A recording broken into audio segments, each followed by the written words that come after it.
जरूर।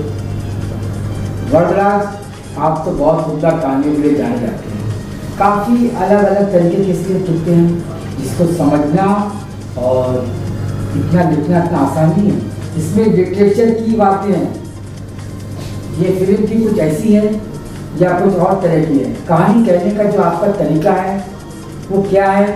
कुछ मीडिया को, आपके जो ऑडियंस है उसको नए तरीके से कि इतना कॉम्पिटिशन है और विवान को आपने इंट्रोड्यूस किया है, एक उम्दा खूबसूरत चेहरा है, गुड बॉडी, गुड पर्सनैलिटी, तो ये पब्लिक उसका बहुत बेसब्री से इंतजार कर रही है, तो जरा कुछ हो जाए। देखिए, लिटरेचर के बगैर तो कोई भी स्क्रिप्ट पूरी हो नहीं सकती, कोई भी कहानी पूरी नहीं हो सकती। कहानी, अगर लिटरेचर है तो कहानी है, अगर कहानी को कहना है तो बगैर लिटरेचर का आप कहानी नहीं कह सकते। अब मैं अपनी बात करूं कि जब कोई घटनाएं समाज की या जब किसी ऐसी चीज़ें जो सोसाइटी में हो रही है और मुझे वो चीज़ें बहुत बार बार आहत कर रही है, मुझे ठेस पहुंचा रही है, मेरी बेचैनी बढ़ती जाती है, तब मैं मजबूर हो जाता हूं कि उस प्लॉट को स्क्रिप्ट के अंदर लेके आऊं, कहानी लिखूं और मैं समाज के उन्हीं हिस्सों को छूने की कोशिश करता हूं जहां पे कि सच में कहानियों की एक बहुत बड़ी हिस्सा पड़ी हुई है जिसको लोग जानना नहीं चाहते या नहीं जान रहे होते हैं, जिसके बारे में अनभिज्ञ हैं, उनको पता नहीं होता है। तो ये जो कबाड़, हमारी जो कबाड़ द क्वाइन जो है, इसकी भी शुरुआत ऐसे ही है। कहानी हमने कहीं से काल्पनिक ढंग से लाया नहीं है। कहानी जो है वो एक कबाड़ वाले की है, हाथ गाड़ी चलाने वाले एक लड़के की है, उस एक ऐसे लड़के की है जिसकी अपनी एक बहुत बड़ी महत्वाकांक्षा है और हर कबाड़ी वालों की बहुत बड़ी महत्वाकांक्षा है। ये मैं इस कहानी को लिखते समय जा करके लोगों से बात किया तो हर कबाड़ वाला कुछ ना कुछ बनना चाहता है। मतलब एक कबाड़ वाला तो ऐसा मिला मुझे कि बोला कि सर मैं हीरो बनने यहाँ आया था। बोले हाथ गाड़ी कैसे चलाने लगे? बोला कोई काम नहीं मिला तो हाथ गाड़ी चलाने लगा।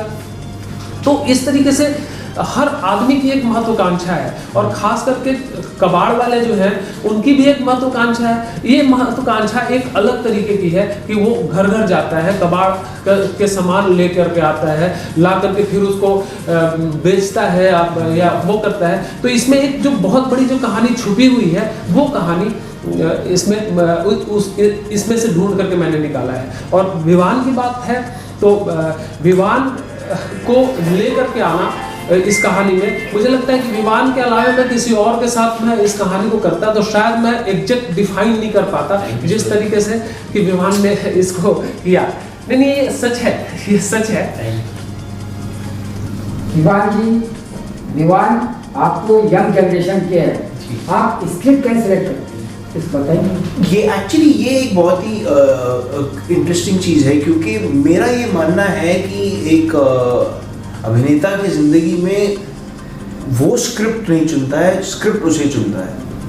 तो आई थिंक ये एक मेरे लिए बहुत महत्वपूर्ण चीज़ थी कि सही बात है कि क्योंकि स्क्रिप्ट आई थिंक हर इंसान को खुद चुन लेता है कि जो एक्टर जिस स्क्रिप्ट के लिए आई थिंक सही है वो उसका जुड़ाव हो जाता है। आई थिंक वो हमेशा से मेरा मानना है कि एक स्क्रिप्ट एक्टर को चुनती है, एक्टर एक स्क्रिप्ट को नहीं चुनता है।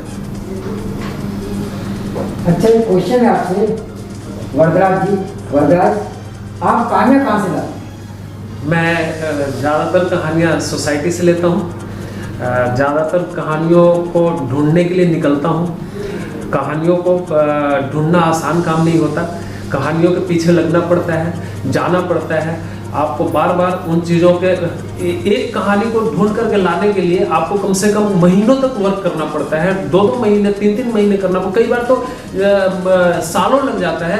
मैं इस फिल्म के पर्टिकुलर इस कहानी की बात करूं तो ये कहानी हमने 2012 में लिखना शुरू किया था और 2012 की से लिखते थोड़ा प्लॉट को डेवलप करते हम है वो इसको पूरी एक कबाड़ का क्वाइन का शक्ल दे पाए, स्क्रिप्ट का शक्ल दे पाए। तो सोसाइटी में कहानियां पड़ी हुई है सर, बस कहानियों को देखने का, ढूंढने का नजरिया है, लेकिन ये एक बेहद मुश्किल प्रक्रिया है, बहुत ज़्यादा डिफिकल्ट है कि आपको कहानी को समझना है। आपके आसपास से ढेरों कहानियां पड़ी हुई है, लेकिन आपको कहानी को समझना है, कहानी को फिर पेपर पे लेना है, लिखना एक और अलग डिफिकल्ट काम है, उसके बाद फिर उसकी स्क्रिप्टिंग करना है, स्क्रीन प्ले लिखना एक और डिफिकल्ट काम है। ईमान, स्क्रिप्ट सिलेक्शन का पैमाना क्या है, क्या कुछ बताएंगे? तो ये जैसे मैंने पहले कहा कि स्क्रिप्ट एक एक्टर को चुनती है, एक एक्टर स्क्रिप्ट को नहीं चुनता है। ये आई थिंक एक शायद एक सॉर्ट ऑफ एक मंत्रा है, एक मोटो है जो आई थिंक बहुत सारे एक्टर्स मानते हैं इस बात को, क्योंकि हम सब आई थिंक बहुत ही ग्रेटफुल हैं जो भी काम मिल रहा है, जो भी स्क्रिप्ट्स पढ़ने को मिल रहे हैं, ये सब ऊपर वाले की दुआ से मिल रहे हैं। तो इसे हम बहुत अप्रिशिएट और अप्रिशिएट करते हैं और इसके लिए बहुत ग्रैटिट्यूड है हमें सारे एक्टर्स को। तो स्क्रिप्ट आई थिंक जो भी कहानी हमारे दिल को छूती है, जो भी कहानी हमें लगता है कि हम इस कहानी का एक हिस्सा बन पाएंगे और कुछ कंट्रीब्यूट कर पाएंगे, तो आई थिंक हर एक एक्टर का शायद अपना अलग अलग प्रोसेस होता है स्क्रिप्ट चुनने में, कहानी चुनने में, रोल चुनने में, कि वो ऐसे सवाल भी उठते हैं उसके दिमाग में कि शायद मैं इस रोल के लिए सही हूँगा कि नहीं। तो कई सारे आई थिंक ख्याल गूंजते हैं दिमाग में, लेकिन अंत में मेरा यही मानना है कि स्क्रिप्ट एक एक्टर को चूज़ करती है। आप ऑडियंस को क्या कहना चाहेंगे और आपके जो फॉलोअर्स हैं उनके बारे में क्या कहना चाहेंगे और ये पिक्चर के बारे में क्या कहना चाहेंगे? ये पिक्चर बहुत बहुत आई थिंक दिलचस्प किस्म की कहानी है। ये एक अनोखी कहानी है जिसमें ड्रामा है, रोमांस है, एक्शन है और एक बहुत ही कमाल का प्लॉट है। इसमें जो ट्विस्ट एंड टर्न्स जो होते हैं कहानी में, वो आई थिंक आप वो बहुत मज़ेदार लगेंगे। तो इसमें मनोरंजन भरा पड़ा है और जैसे वरदराज सर ने कहा कि ये हमारी समाज के काफ़ी समस्याओं के बारे में भी कुछ एक दो चीज़ें कहलाती हैं और उनको प्रकाशित करती हैं और शायद हमारे ऑडियंस को, हमारे दर्शकों को इंस्पायर करेगी इन सारे विषयों को के बारे में सोचने के लिए। तो यही उम्मीद है कि आप सब लोग फिल्म देखेंगे, पसंद करेंगे और अपने दोस्तों को दिखाएंगे और मज़ा आएगा आपको फिल्म से। Thank you so much. Thank you. तो हमारे सामने अशोक पंजाबी जी हैं।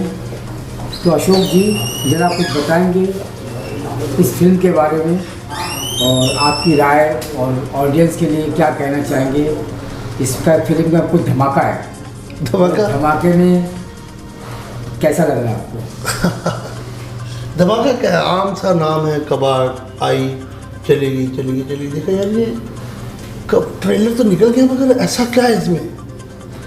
जब देखा कि यार इसको दोबारा देखो, क्योंकि किसी ने अगर विचित्र नाम रखा है, कोई बात तो हुई कि कबाड़ क्या हो सकता है। फिर जब लास्ट खत्म हुआ, नाम आया, यार ये पूरी टीम पड़ी, क्योंकि हम फिल्म वाले लोग हैं, राइटर हूँ, म्यूज़िक व्यूज़िक करता हूँ, तो थोड़ा सा देखना पड़ता है कि क्या नया है। तो मैंने यार सब लोग कोई ये फिल्म है, वो फिल्म है, कोई अलग अलग सब्जेक्ट, मगर ये कबाड़ क्या है। फिर दोबारा ये ट्रेलर देखा, देखने के बाद डायरेक्टर का नाम लिया, एक्टरों का नाम आया, तो फिर सोचा यार हाँ अब इसमें कुछ है, ये कॉन्सेप्ट कुछ अच्छा लग रहा है। और वो जो डायरेक्टर भी हैं इनके, वरदराज स्वामी जी, इनकी पूरी लिस्ट निकाली क्या करते हैं, क्या कर रहे हैं। तो फिर मेरे को लगा कि यार ये इसको देखना चाहिए। फिर इसके डायलॉग्स अच्छे हैं, फिल्म में कलाकार सारे अच्छे हैं और मुझे लग रहा है कि इस फिल्म में कुछ आर्टिस्ट इस इंडस्ट्री में छा जाएंगे, क्योंकि उनके जो रोल ही अच्छे हैं और डेफिनेटली इसका कॉन्सेप्ट अच्छा ही हो, क्योंकि इनकी वरदराज जी की पहली जो फिल्में थी खूबसूरत फिल्में थी, कुछ मैसेज वाली थी, ऐसे नहीं थी कि पैसे ही कमाने हैं। ये फिल्म पैसे कमाने के लिए नहीं, ये इनकी फिल्म नॉलेज कमाने के लिए होती है, एक जनरेशन को दिखाने के लिए होती है कि हमारी जनरेशन कहाँ जा रही है और हम क्या कर रहे हैं। तो इसलिए लगा कि यार इसका ट्रेलर देखा जाए। फिर थोड़े दिन के बाद, 2 दिन बाद गाना आया, वो भी बड़ा अच्छा लग रहा था। वो तो गाने का एक थॉट ही अलग चला कि यार हम कहाँ पहुँच गए हैं, ये कबाड़। और गाना उनका इतने अच्छे वेव्स में गया, पूरा ट्रांस में था म्यूज़िक। शंडेले जी संदेश जी, वो तो अलग ही लेके गाने को लगता कबाड़, और ये गाना कहाँ चला गया। तो इसलिए सर वो मुझे लग रहा है कि ये फिल्म देखनी पड़ेगी और बाकी आने वाली बच्चों को भी देखनी पड़ेगी ये फिल्म क्या है। बड़ा खूबसूरत सा मैसेज लग रहा है, क्योंकि वरदा स्वामी जी एक खूबसूरत मजे हुए राइटर, डायरेक्टर, और इनका स्क्रीन प्ले जो लिखते हैं वो तो खूबसूरत ही होता है। सो मुझे लग रहा है मैं इनको पहले से एडवांस में मुबारक दे दूँ।